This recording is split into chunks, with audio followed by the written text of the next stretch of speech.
I often hear those horror stories about women whose babies get stolen from them out of their womb, or maybe you watched a Lifetime movie, but I experienced this in real time. I was pregnant with my first child, and around 28 weeks, my mother, whom you all know now as a dark worker and was a narcissistic parent, told me that she wanted to check me and that because she was a nurse that she checked to see how everything was going to make sure I was okay. She made me bend over on the bed and she checked me with her fingers. And that same day, I went into early labor. I stayed in labor for about 3 days. It was a Sunday and I delivered on Wednesday.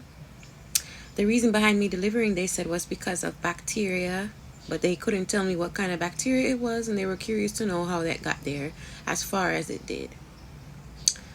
Before giving birth, I had such a happy pregnancy. I did have a baby shower. However, the baby shower wasn't centered around me. My baby shower was centered around my birth mother. She made it like a party for herself, even having fun and sitting on people's laps while my father was inside.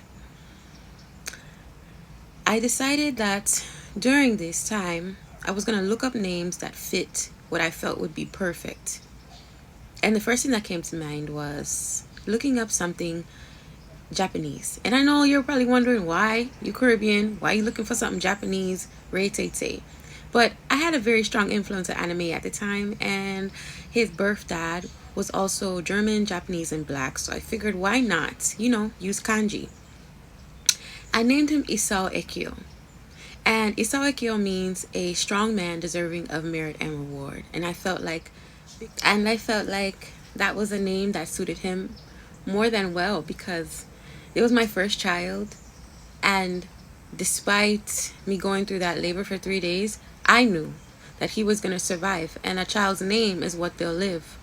When I pushed him out, he was still inside of his amniotic sac, in his veil, if you will. I knew then, even at 28 weeks, watching them burst his sac as it came out, and he cried and he looked at me, that he was going to fit his name to the T. They brought him to the NICU, and I had to stay in the hospital for a week. I delivered at Grady. And while there,